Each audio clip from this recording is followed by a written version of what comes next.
Hey, everybody. Welcome to the Mid-Curve podcast. We are back. We've been gone for a little while, but we are back. It's exciting. And we have a full house here tonight. It is Thursday, not Tuesday. It is Thursday, April 27th when we are taping this. Before we get started, as we always do, we're going to go around and hear a little tiny bit. When I say a little tiny bit, I mean like a one-sentence bio of each of our participants. Let's start with Sadie, who's been on the show before, but is back. Sadie, you want to kind of give your background and kind of what got you into the space?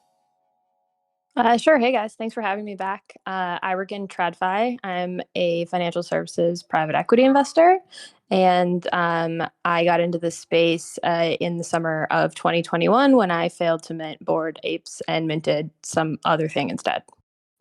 That's great. I love that bio. Grant, let's move on to you. What's your quick one-liner? Hey everyone, my name is Grant. I come from the traditional consulting world, and mid-2021, I too, like many of you, was tricked into the world of NFTs, and now I sit on my ass, losing money all day. It's fun. I thought you were just going to stop at it, and now I sit on my ass, because that's also a nice ending to that. Okay, Eric, what about you? Hey guys, Eric, former TradFi weirdo, now full-time NFT weirdo. I got into the space by minting PAX cubes. Oh wow, So- I didn't realize that. I'm So sorry. you can just go ahead and just lower your opinion of me by like 3 full notches. Okay, but I do have one question about this. How did you come to PAC? Were you coming from something else? Like PAC seems like a semi-weird entry point. Was it like some art person said, you got to see what this digital artist is doing? So it was around the time when like Nifty Gateway, near the tail end of Nifty Gateway Yes. popping off. That's what got me out of it originally. Yeah. And then he had done before the cubes, he had done like a previous edition that was really successful. And this was at a point where I think like the hype machine was fully behind him. Yeah. And so I minted these fucking cubes. And then my coworkers at the time like proceeded to just make fun of me for like months on end. And then, a couple of months later, I just log in, I sell the cubes for like 20x, and then I'm like, okay. This is interesting.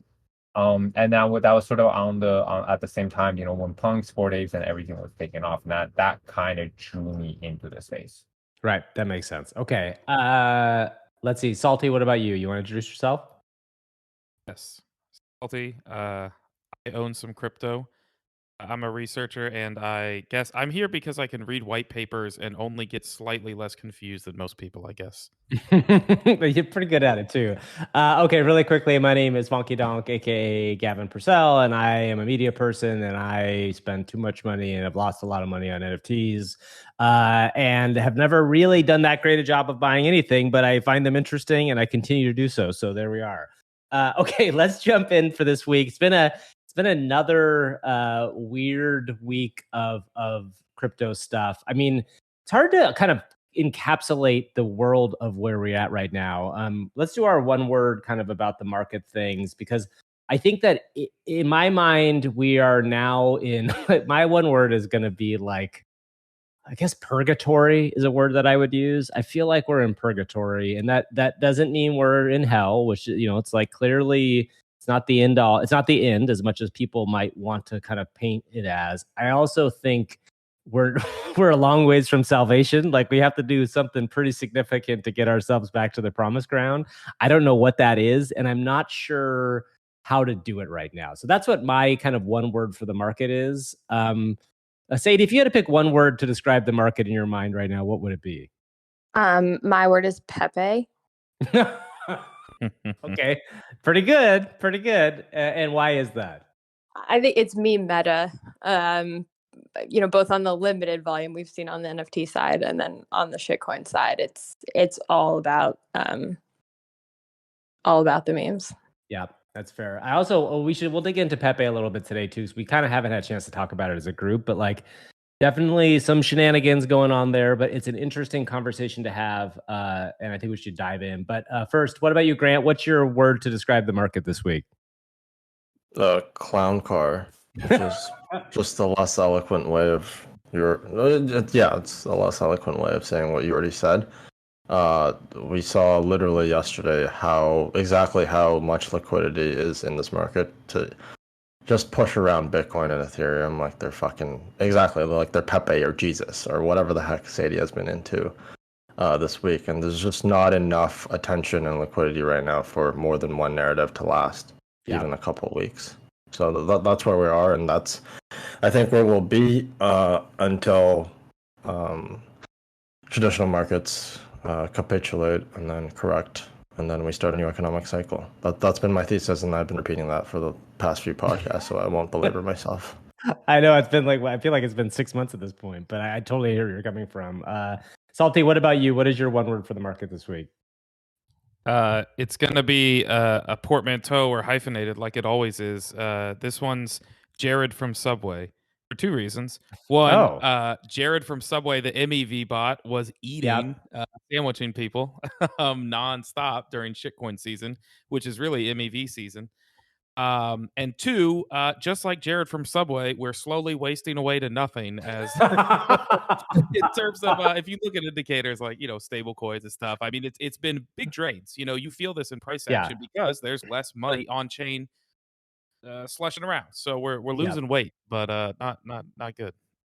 Yeah, that's interesting. I also we have in a Discord we have a blur bot set up that kind of shows people dumping blur, and one of the things that's been fascinating, not dumping blur, dumping NFTs or buying NFTs on blur, and one of the things that's been kind of scary to see, at least a couple of days ago, was just like giant chunks of ETH being pulled from the blur bid pool, like just giant chunks, and you're like, oh boy, that's money that's kind of like just slowly wasting away. But we can talk more about that. Let's see who else. Who did I not go to? Eric, did you give your word yet? Yeah, mine is simple. It's leverage. Right. It is all things considered, ETH BTC off the lows, new recent highs. But if you look across the timeline, no one is fucking happy, and that is because on the way up, everyone is levered to the fucking hill and just getting liquidated on every wick.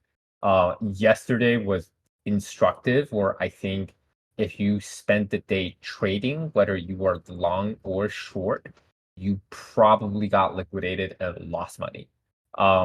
If you went in the morning and bought Ethereum and went about your day and didn't do anything, and then just came back at night, you would say, "Hey, I'm up slightly." Well, like the rest of the timeline is just complete bedlam. And I think so much of this is that there's not enough liquidity, but access to leverage across sexes and dexes and NFTs are still so very, very easy.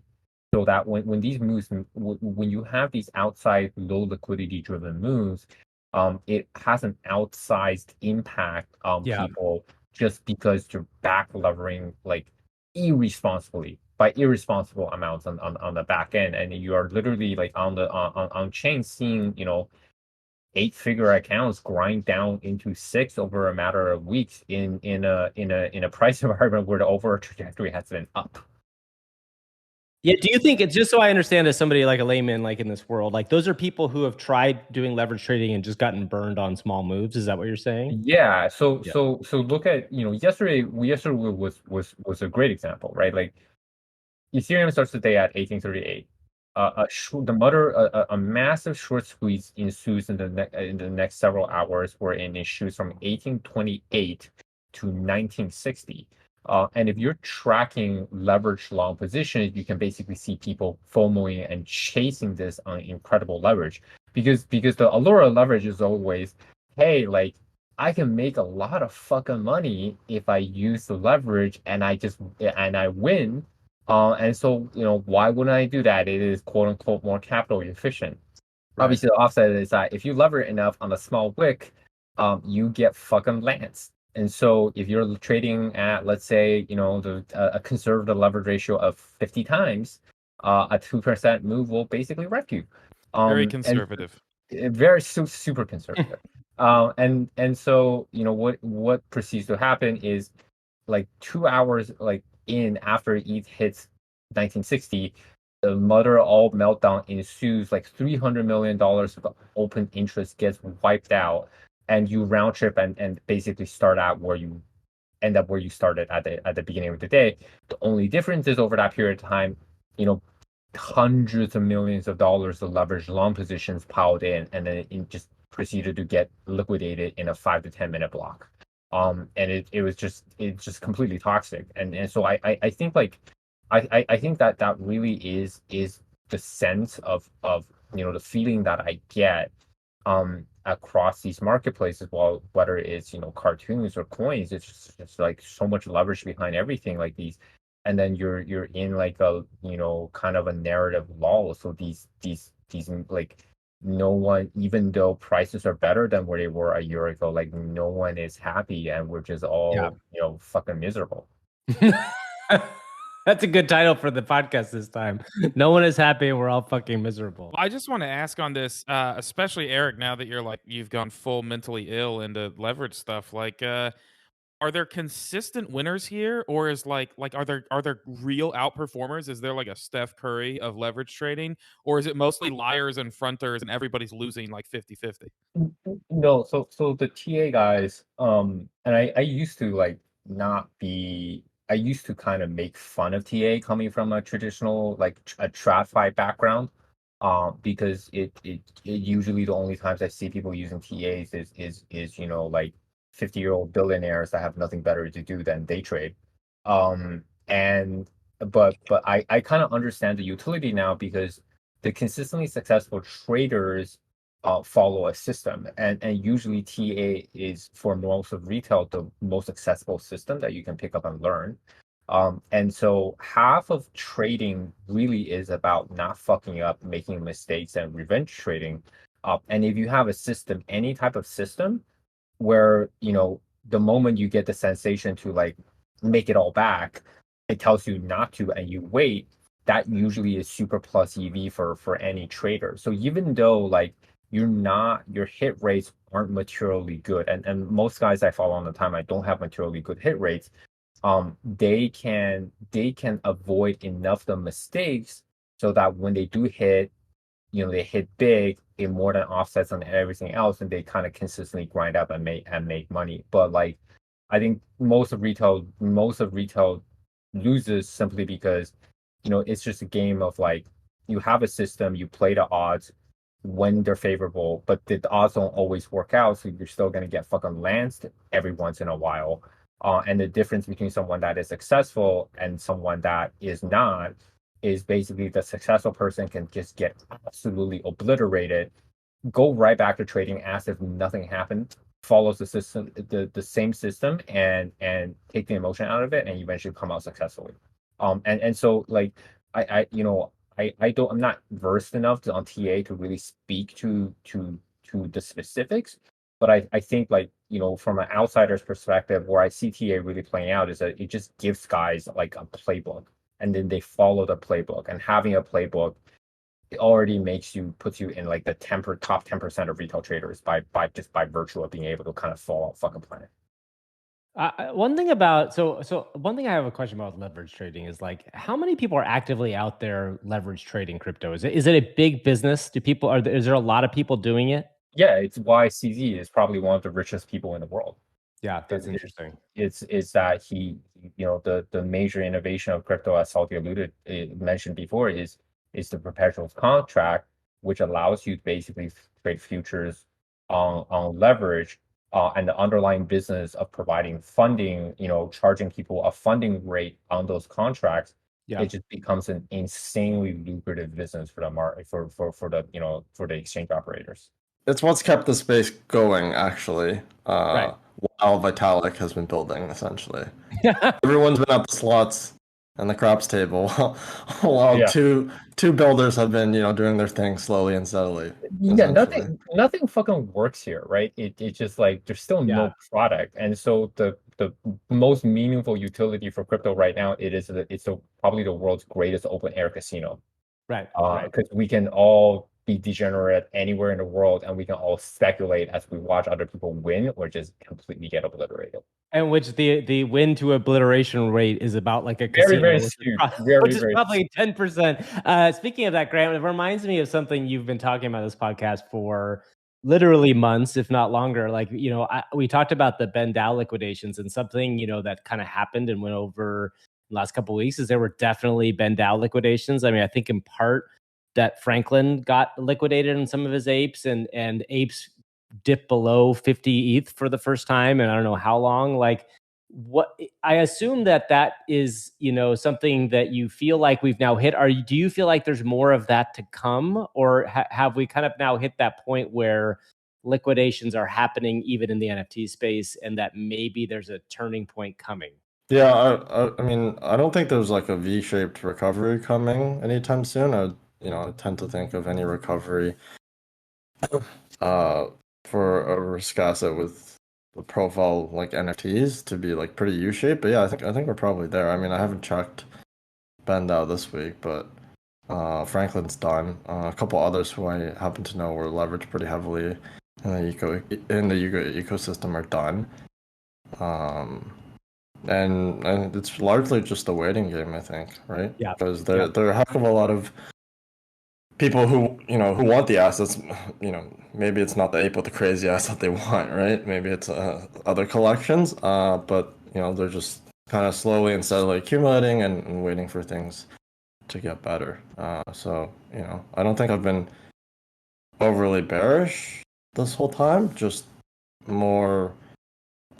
I think our group, more than any other, has just been really aware like what liquidity does for an asset class like NFTs, but also, the sky isn't falling, right? Like, well, unless your name is Kevin Rose and you can't execute your shit, that's a different story. Yeah, we can get into that a little bit. I do want to ask Sadie. Sadie is somebody who, when I watch you talk about buying and selling stuff, obviously you've been in meme coins recently, but like, are you considering entering back into the NFT space at all anytime soon, or what's your take on the NFT space right now? Yeah, I think similar to Grant, I don't think we've ever thought the sky is falling. And I think more than that, there's always ways to make money in crypto.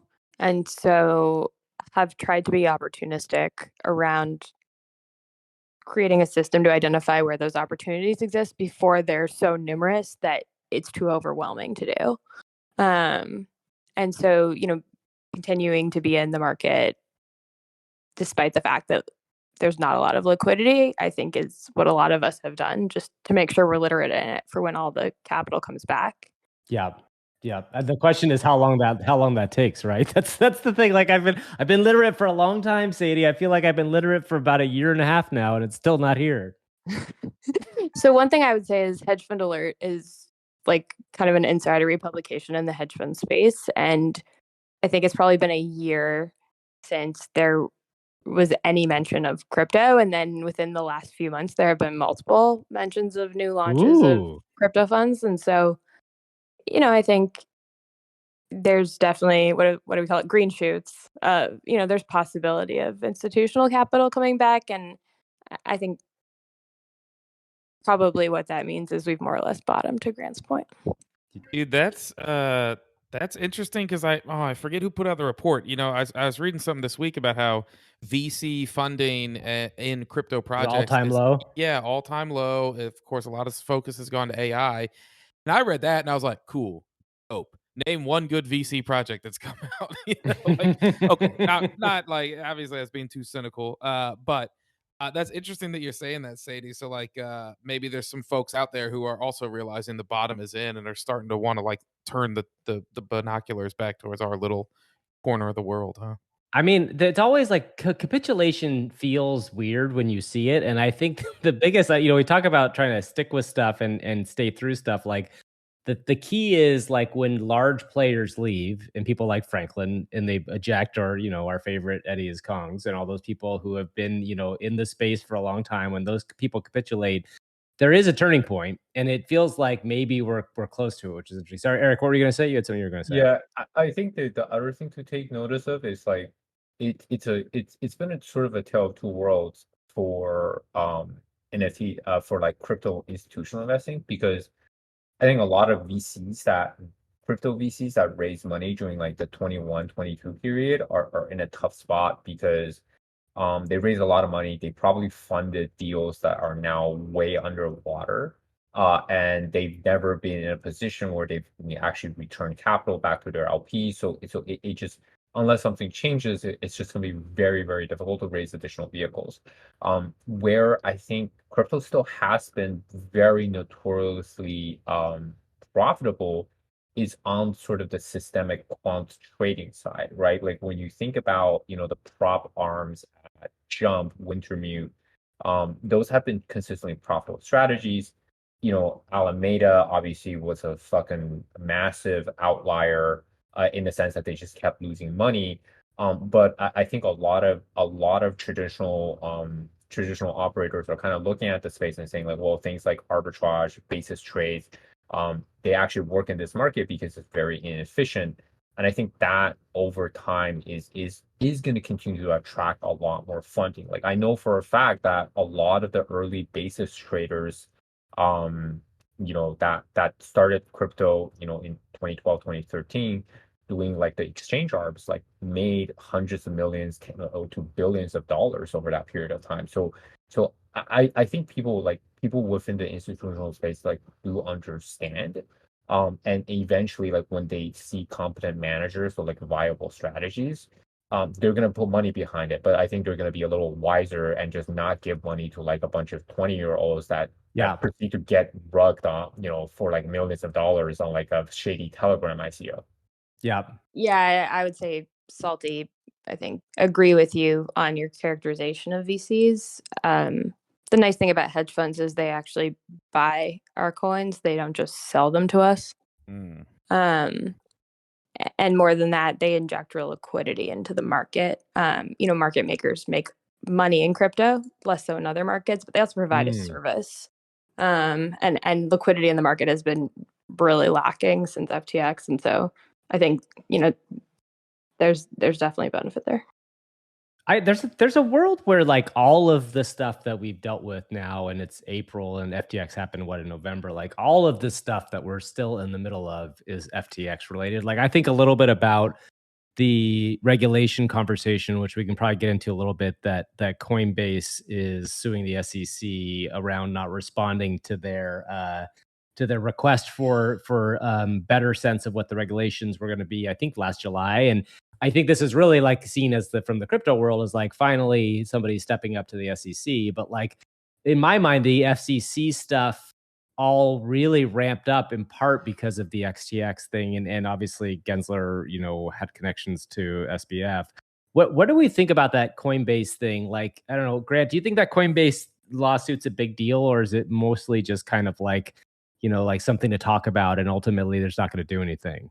I'm not super sure at this point, right? I think for, if you're domiciled in the US and you have an IRA, like Coinbase is like, unless you want to be leveraged Bitcoin miners, like Coinbase is the one kind of angle that you can get exposure to the market without actually having to pick up a self-custody wallet or, trust your funds with the next FTX essentially, or potential next FTX. I don't know where they are with the fight. I found, the campaign and the video this week to be incredibly cringe. And I said it as a joke earlier today in the Discord, but I'm pretty sure Brian should just lean full into just being like a Caucasian crypto The Rock, essentially. Like he just get really buff and glide by on his good looks, because his whole like I'm smarter than you Gary thing is not working. Yeah, it's an interesting thing. It goes back to like the B team of people that somehow kind of got themselves involved in this world. I wish there was like one person we could all get behind to be like, that's the person that could get crypto to the promised land. And I guess CZ is the best we got, right? Like I don't know if you were gonna pick somebody in this space. I don't know, Eric. Who's the pick? Who are you gonna send in to fight for crypto if you had to pick one person? Justin Sun, because if anything goes wrong, he'll just offer to buy it for $1 billion. I mean, His Eminence, Justin Sun. Yeah. I mean, his Excellency. Yeah, sorry, Justin put some respect on his name. Yeah, his former Excellency. Oh my God! I nominate Sadie for that role. She's the one. Seriously, I think CZ honestly is probably the best we get. Maybe like because we're in the West, he obviously gets painted with a very different brush. Right. But when we kind of think about like Binance, BSC, and their presence in Asia alongside the other major Asian exchanges, they're just a powerhouse. And I think that like the one benefit, like when you talk about like remittances and transfer of funds, and having access to like a stable coin that doesn't massively, that it doesn't massively deflate itself, like those emerging frontier markets are actually where that has the most value. Like the reason Tron has a shitload of TVL on it is because it's actually a very, very popular remittance means of remittance in Latin America, Right. where inflation is it has been a persistent problem. And so I think like in terms of actually scaling crypto adoption, he's probably the best we have. Coinbase, I wasn't as negative on, but then, Coinbase and Gemini went ahead and they're, now there's rumors of them launching these offshore exchanges that can do Yeah. perps. And honestly, I don't understand that because the major benefit of launching an offshore exchange is regulatory arbitrage. But if you are a US listed entity or you are an entity based in the state of New York, there is no regulatory arbitrage. And so you're doing the equivalent of like dousing yourself in chum and then going shark baiting. Which I feel it's just stupid. And from a business perspective, it just means they're gonna mid curve that entire product offering because you want to offer perps, but you want to stay as compliant to US laws as you can. So getting people to trade perps, the KYC AML process is going to be very onerous, and then you're potentially limited by the amount of leverage or types of products you can offer, and so it just becomes a perp exchange that like degens don't want to use because they can go on Bybit or Femex or any of these other shady exchanges offshore that don't really have straight KYC and a wider range of levered products. Yep. And then it goes from like a regulatory question to you having the regulatory screen to say I can't build good products because the regulators won't let me, to just saying, well, I can't build good products. Oh, and by the way, remember my NFT marketplace that I spent $1 billion on, and that does like $5 of daily volume. RIP Coinbase Marketplace. RIP. I will say on as well. I mean, anything with Coinbase. I mean, anything with our government agencies. I mean, the thing to look for is the knock on effects, right? Like U.S. saber rattles at Paxos, and now like Paxos is just producing more products, and USDP is getting paired with Frax, and blah blah blah. They're trying to shake the tree with Circle, and people talk out against Tether, and then USDC DPEGs loses $10 billion on chain. Not loses, but like has outflows, and Tether is larger than ever. It's like the knock-on effects are near limitless when it comes to how foolish these things become. So that would be what I would keep an eye on more than just the main story too. Yeah, that makes a lot of sense. Well, why don't we talk? I want to talk a little bit because Sadie's been following it so closely. I do want to talk a little bit about the meme token world and mostly the shitcoin moment that we've been in that seems mostly to have passed. But I'm kind of curious, Sadie, in terms of, it sounds like you're still actively farming these. Farming's the wrong word. Actively like hunting them. Are you a meme coin hunter? I guess you are. What have you learned throughout this period of this meme coin season, which kind of really, I think, probably kicked off mostly with Pepe? Is there any takeaways you have from meme coin season? I think Salty said it best earlier. It's really Mev season. It is like ripe for the taking. But I also think there's a lot of parallels between NFTs where we've all spent a lot of time and shitcoins. In some ways, there's just more liquidity in shitcoins. But it's the same type of trading, which is either you make 10x or you just desperately try and get your money back before it rugs. Or So this is what I was going to say from my earlier diatribe is During the down period in the summer of last year, I guess it was sometime. Must have been was after Luna, but before FTX, and that whatever we're going to call that period of time. It's like we should come up with like Paleolithic era names for these periods of time. I got deep into the shitcoin world a second time. I'd already gotten into it before I got into NFTs, and kind of my favorite thing that happened to me then was, I think I've said this story in the Discord, but there was a shitcoin that I got very interested in, very deep on. And it turned out it was a long, slow rug. And the guy who created it was actually kind of brilliant, but he was the first 7 people in the Telegram channel talking to himself.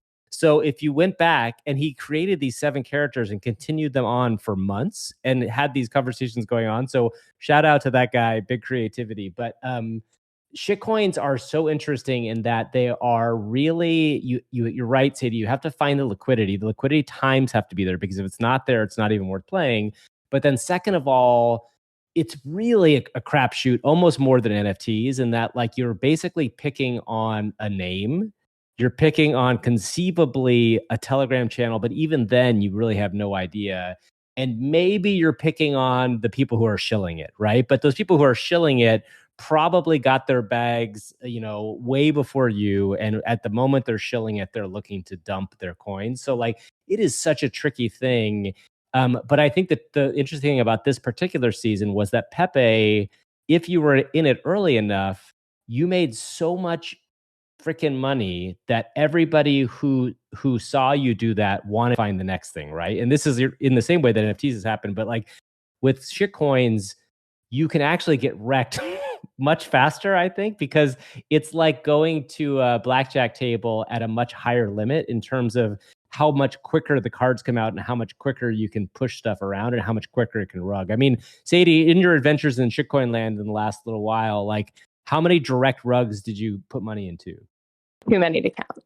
Yeah, that's what I mean, right? Like, and it's like NFTs, sure, they rug, and there are still some that rug, but like shitcoins like rug all the time. So you have to assume, when I was doing it, like you kind of have to assume that even if you've done whatever diligence you're going to call diligence in that space, 1 out of every 5 isn't a rug, which is like really kind of shocking when you think about from a number standpoint. But if you hit, you get lucky. It's a pretty remarkable hit.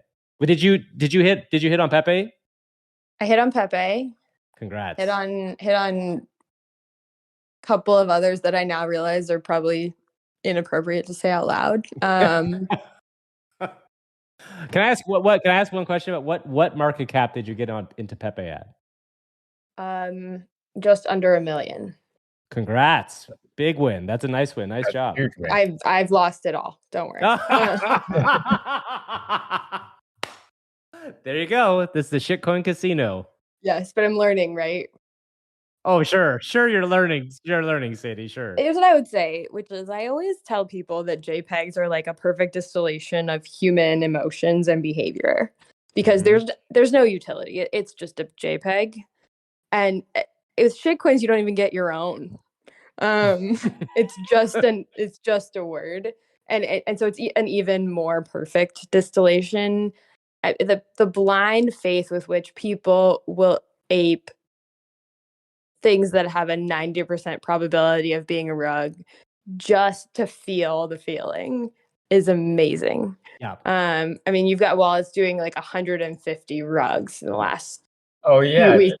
There's that wallet that he did like 2 rugs a day for like a year, and made talk about picks and shovels, right? Yeah, proceeded to make like $15 million. Wait, Sadie, are you saying, hold on, just for that metaphor, are you saying that the picks and shovels in this instance is the actual rugging of a token? That's the pick and shovel? Like you actually made but you're helping someone feel something, right? Sure, of course. Yes. It's a psychological gain. That's crazy. Yeah. Well, this is one of the things I think it's interesting about shitcoins, and I've also said this in the Discord, because I got so deep into them and so interested in them, and weirdly like enough aware of the culture of people that make them, that like at one point I was considering maybe it'd be fun to do one myself. But then the hardest part about it is I feel like the reputational thing is so different in the shitcoin world, in that people don't expect a long-term, they're not expecting a long-term product, right? Shitcoins in some ways are a much more honest product. You go into it, You expect there to be a thing. Yeah, sure. Are there some people who think that they believe that this is going to become whatever? I don't know. What's the best? Shiba Inu, sure, maybe. But like most people expect shitcoins to go up, peak, and then slowly go down or go down fast, almost back to zero. That's just the assumption. So people who make shitcoins, it's like you don't have the same weight on you that you do if you make an NFT. Like if you make an NFT, the expectations are that you are supporting it unless you come out and say like we're doing nothing. People like want you to like you're running a company. Meanwhile, if you launch a shitcoin, you could like, say good game everybody, and then you come back later a month later like that guy who launched Party, Bob Lax or whatever that guy is, like, and do it again. And people know you and they're kind of like, oh, this was the guy, the last coin didn't work, but let's try it again. It's like, let's go back to the bar and have another shot with this guy, even though the last time didn't work. So it's such a different mentality of what you look at when you kind of buy into it. I don't know, Salty, you've dipped into shitcoins as well too. Are you a fan of that space? Do you like it? I think you guys have covered the bases. I think what happens is like I still reject the the contention that crypto is merely a casino. I agree it's a large casino, but it's not merely a casino. But what happens with PayPay is like the Powerball, the when it gets to $1 billion or whatever, it's everybody's just getting frothy because some large amount of money has been had. And your odds of hitting it are about the same with any amount of money, and then your odds of keeping it for a week, a la Sadie, are really about the same as winning the lottery. I don't know. Like, I mean, I hope it's fun for people. But boy, oh boy, if I had more free time and I were just a little bit smaller, I'd be building MEV bots, or I'd be like serially launching these things. I don't know, you got to have really good, ops and stay super anonymous. But there's no doubt. I mean, how many people are making shit coins in the world, like really cranking these out? Is it a dozen? I mean, it takes 5 minutes to make a token contract. Well, I also think the interesting thing to think about is like, Ryder Rips and Polly, the two guys who were involved in that lawsuit with Yuga, were shilling the crap out of Pepe early on. And you wonder like, well, were they behind it? And like, no one knows, but also like, that wouldn't surprise me, right? Like, it's like it's not hard to launch a token. Like launching a token is something, in fact, somebody's doing it with ChatGPT the other night. It's like, you can launch a token and then it's a matter of like, how much influencer / marketing power can you put behind it, especially these meme tokens, which literally have nothing going for them other than the name and maybe a contract that's been renounced and some liquidity put into it. Like you can launch a token, a legitimate token for less than, let's say, 5 ETH. You put some liquidity into the contract, you get some good people to talk about it, and you're off and running. So it's not hard to do. The world is like, it feels like the most extreme version of the casino in some ways to me. Well, it's we're all co-opting into playing Russian roulette deer hunter style, and so we know that most of us are gonna catch a bullet, and then a few of us are gonna win. But those are the odds, and everyone, when inevitably we lose our money, and we're like, well, it's a shitcoin.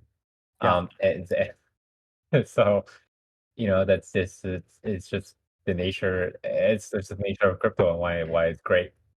I just have to say one more thing about shitcoins, which I have unexpectedly loved, which is I feel like NFT mentors are like the narcs of Twitter, like the narcs of crypto. Oh, interesting. Why? Like shitcoin people, you rug them, they're out cold and then they're back up. They're like ready. Oh yeah. Yes. I love it.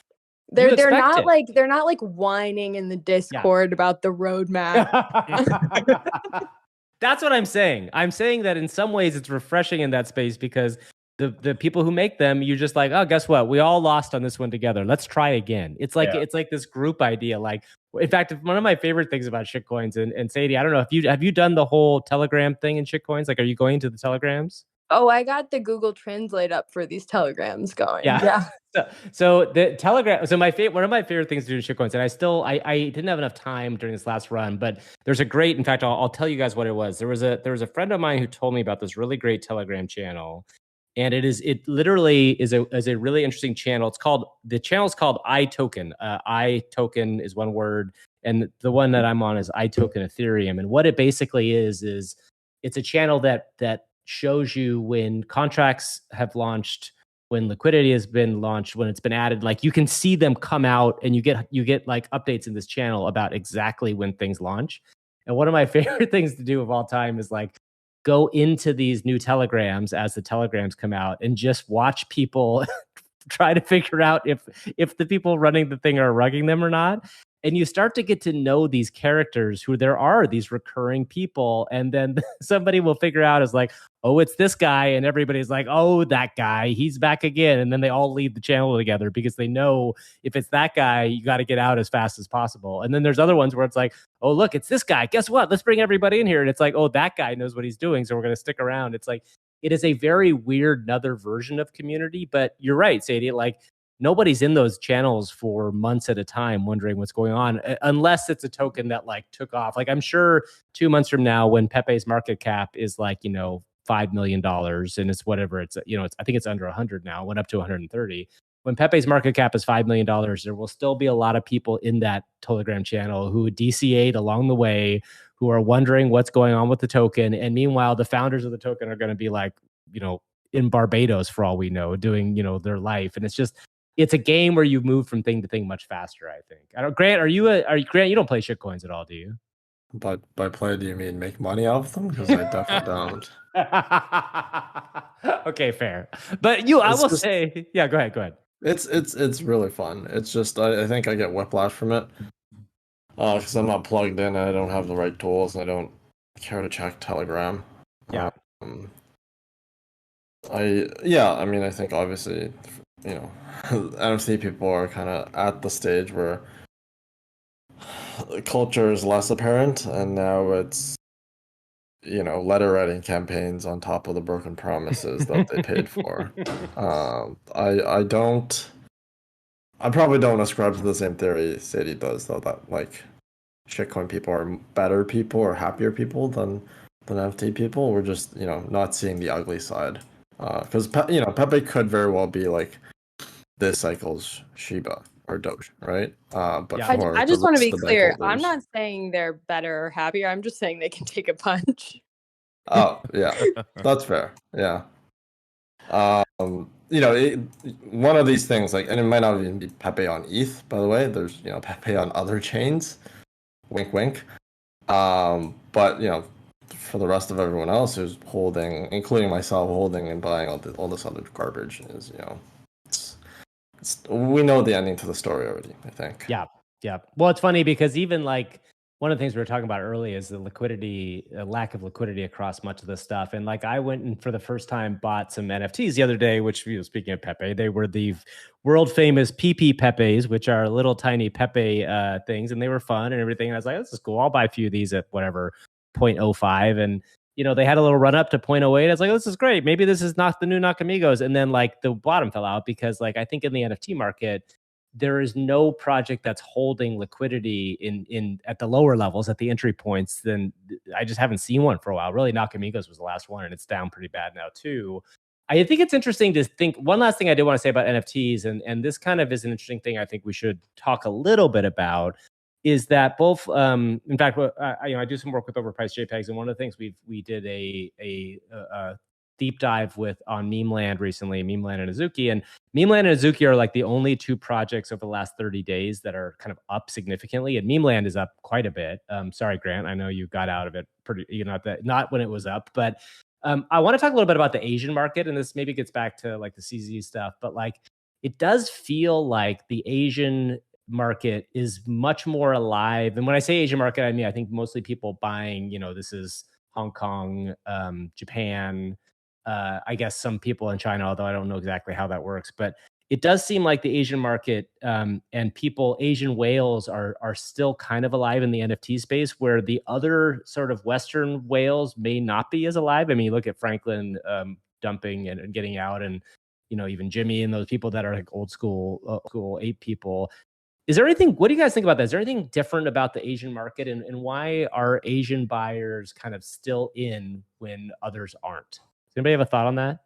I don't know if it's like, in particular the Asian market or the Asian whales, because I think, with Azuki and Memeland, there's actually a lot of overlap between those two owners, and it's basically Azuki whales. And some of the Oh, that's Azuki whales interesting. I think hail from Asia, but others are much more based in the West, right? Because I'm just objectively kind of looking at some of the Japanese projects like Deca Den and Yep. some of these other things, like they've not performed super well. I think Yep. obviously Machi being one of the bigger well-known Asian whales has just been completely rinsed the last 2 months airdrop farming and is no longer providing liquidity on Blur. So I think like the ecosystem is definitely much more vibrant just across the board, whether you're looking at coin trading or NFTs. But I think I don't really think the Asian NFT bid has really been immune. I think this NFT winter has been pretty widespread. And I think Azuki's and Memeland are doing well simply because like when in these bear markets, there's a flight to perceived safety. But why is Memeland or Azuki, why are they perceived safety? I know your theory, Eric, which is like Azuki's stayed where they are mostly because they haven't kicked themselves in the balls, which was a very good quote one point you told me, which is awesome. But like, why are Memeland and Azuki perceived safety other than the fact that they're up in price? I guess that's what I'm trying to figure out. It's like, is it just that they're not fucking up? And I would argue that like, Memeland, I own a captain. I think that I'm a big fan of Ray Chan, but like, there's an argument they fucked up in the beginning too, but they have been doing some smart stuff like buying things from the ecosystem and they bought a bunch of ETH validators, or they invested in a bunch of ETH validators. Like, I mean, do you think that it's just that those two projects are actually doing good things, or is there any other reason behind why Memeland and Azuki are succeeding and others are hurting so bad? No, I think it goes back to my original comment around trading, and this applies here, is that they're just making fewer mistakes. Right. Now with that being said, I think both narratively speaking, Azuki's and Memeland have things on the horizon. I think Ray, I think they made a mistake with the royalty enforcement, but they pivoted pretty well, and they've been really active in sort of staying in the conversation, right? And when I look at projects that have sort of done well year to date on the NFT side, it's really like Pudgy Penguins, Miladies, like anything that is either meme worthy or kind of at the center of the discussion, whether it's a turnaround, whether it's a product. And that gives like the promise of something always is it's catnip for NFT traders, and they always gravitate towards it. Right. And I think that was magnified by basically CloneX, Moonbird, Doodle holders, a lot of these second tier projects that basically have gone to zero, like jumping ship and rotating into these relative life rafts. Right. Yuga is kind of a different beast just because they've been top dog for so long. I think there's some exhaustion, fatigue within like the ecosystem, given how many assets there are now. And punks are sort of their own thing where there's no narrative in punks. And the problem right now is historically the punks distribution has always been pretty awful. So, there's going to be like a reallocation period where early punk holders exit for a fat profit and redistribute the punks on the way down. And then things eventually settle and they just become sort of this Veblen good that has historical significance. Right. But everything else that's done really poorly, like you can look at that project and actually point to at least 2 to 3 things that they did really fucking did wrong. No, it's true. It's true. I think that's a good point. Okay, I think we should probably wrap up pretty soon. Anybody else want to add anything to Eric's point there before we move on to our final thoughts? Oh, it's also obviously it's all Blur's fault because yeah, Grant, do you want to say something about that? NFTs are down because of Blur. Grant, clearly, as somebody who is a direct representation of Blur and is here in Blur's for Blur, what do you have to say about that? Yeah, I just want to apologize to the Proof ecosystem. In addition to being an advisor to Blur, I also moonlight as the dev for Proof, and that's why they fucked up today. Wow. Grant, don't you need to make a disclaimer? Yeah, but I mean, we barely talked about it today. So some of us hold shit coins. Some of them are called Jesus, others are called Blur. I mean, it's all the same. Yeah, Sadie, you have to lay, if we're doing disclaimers, you have to lay out every single shitcoin you own. So let's start hearing them. All right, get the like bleep thing ready. We can't get fined by the CFTC, right? Because nobody listens to we Give us can't. just Shady, give us one that you're worried to say, and then we can bleep it out if it's something bad.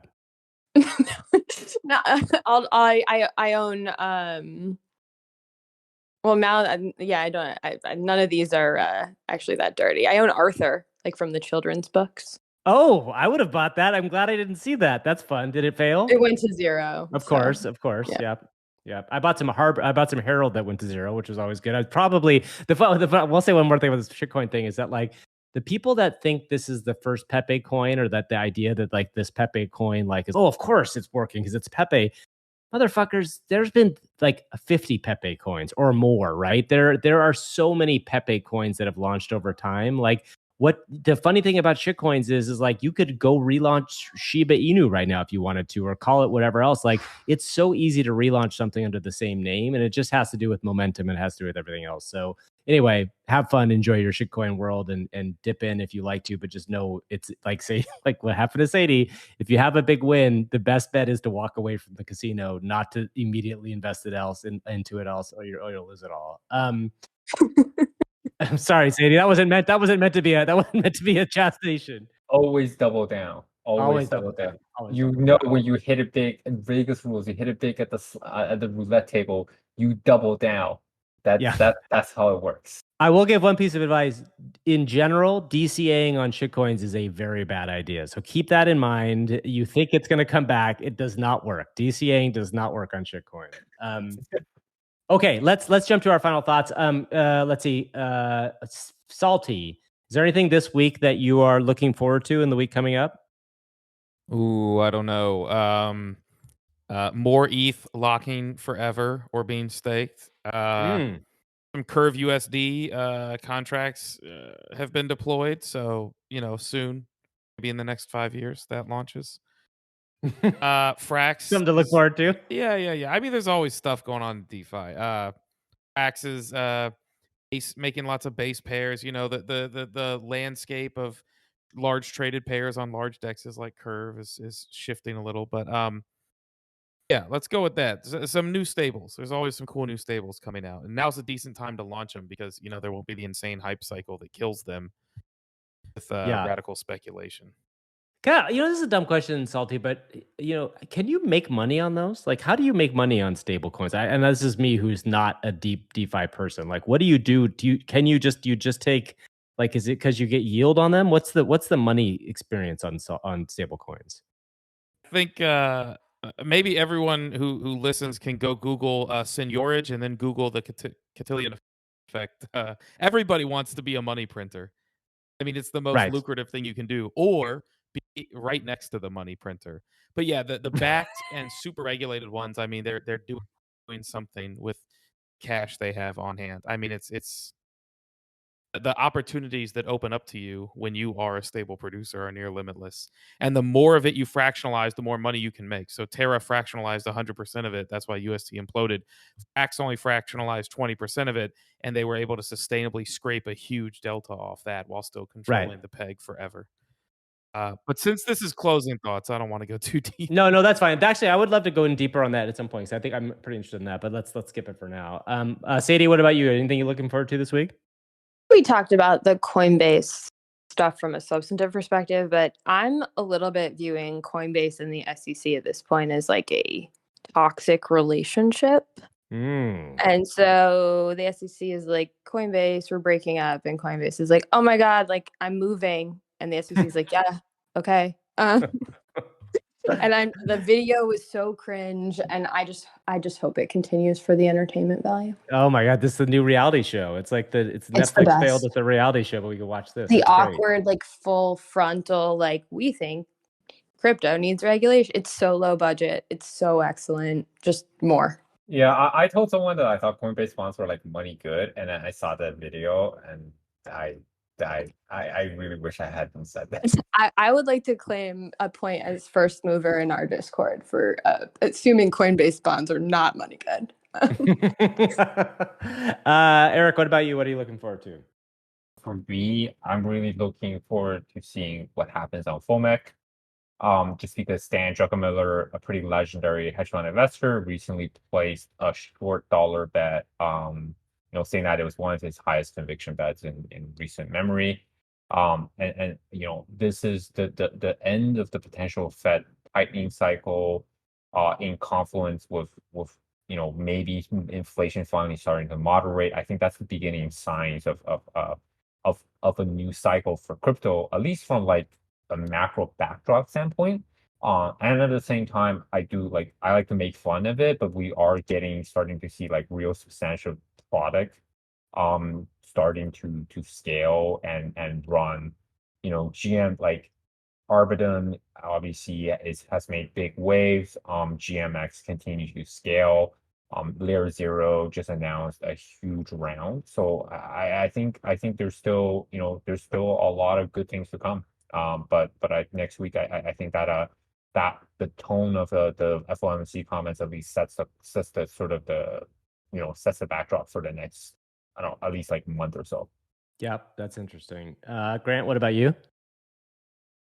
So everyone's kind of circle jerking over the L2 narrative, and I'm not opposed to it. I plan to hold pretty big bags in ARB myself. And there's some nerds over at Lens who are already announcing an L3 for God's sakes. Wow. But I kind of want to zag, and I do think there's still room for other L1s to thrive in the next cycle, despite a lot of them just being completely dead and ghost towns. I think Solana has shown a really, really healthy rebound, particularly on the NFT front, and in the age where no degemints are really thriving on the ETH side. Faster transaction speeds and cheaper transaction costs really make Solana pretty appetizing if you're just kind of like a budget trader kind of guy. Yeah, Mad Lads are doing. I was gonna say, shout out to Mad Lads, which one of our wonderful members of Midcurve was very early on and excited about, and I was like, I can't buy a Sol Mint, I'm sorry, and then I proceeded to get very mad about the fact that it did very well. So there is something happening on Sol, which is pretty crazy. That's a really interesting thing to talk about. Yeah. I think that's interesting. Yeah, and then go ahead. And then there's as if we needed another ghost town L1. There's the Sui token dropping I think the same day as FOMC. Interesting enough, so they share some code with Aptos, I believe. Another dead L1. Yeah, it's written off of Move, and it's not a drop. We have to pay money for the token. Yeah, I was gonna say, interesting enough, it's kind of the one new chain that hasn't adopted like the airdrop incentive program, and it's just like if you want to participate, you gotta pay to play kind of thing.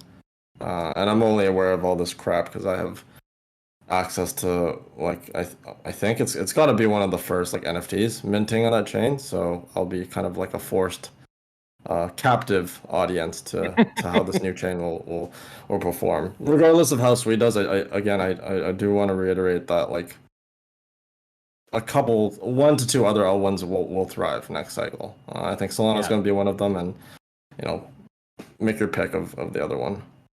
I mean, the Sui drop will be super interesting because if it's successful, no other L1 or major protocol may opt to do a free airdrop in the future.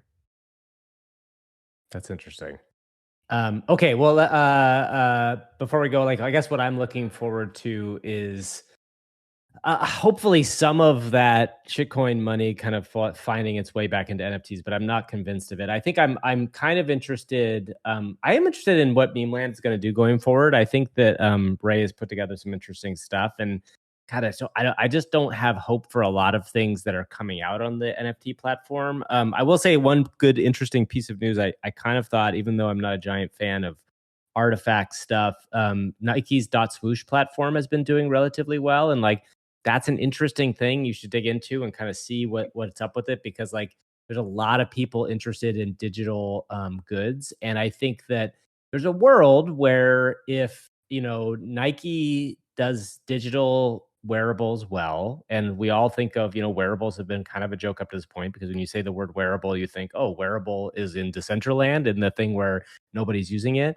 But if Nike is interested in kind of getting into wearables, Nike has really interesting insights in what Apple is doing. And if there's one company that can actually move the market in a new platform, it's Apple. And in June, which is not really this week, but coming up soon at WWDC, Apple is going to announce its AR headset and ostensibly show it off. Now, this is a headset that supposedly is there's a lot of internal fighting around that some people believe it's not really an Apple product, but like it's being pushed forward. It's going to be expensive. But if that works, if the headset works, everybody's been, gushing over AI for the last 6 months now. Like there's a world where, if this headset works, it kind of turns the head of what it means to own an NFT, and a wearable maybe is this something real? Like that could actually be something valuable in a world that is driven by seeing people wearing digital things. Now that is still a long ways out, and that there's a lot of if, ands, or buts that go along with that. But I'm interested to see what Apple's take on an augmented reality device is, and whether or not it will conceivably change how we interact with the world. Obviously, the iPhone did this before, but the iPhone was Steve Jobs. It was a paradigm that kind of made sense in some ways because it was an extension of the Palm Pilot and all this other stuff. It did come up with something new. VR and AR has had kind of semi-mixed results so far, but that is what I'm looking forward to that moving forward as we go along. So I think that's it, you guys. It was a good show. Thanks everybody for being here and joining us. And we're gonna definitely do these weekly again. So keep that in your calendars. Anybody have anything to say before we go? Thanks everybody for joining us. It's the Mid-Curve Podcast. It's nice having y'all here, and we will see you next week. Bye-bye, everybody.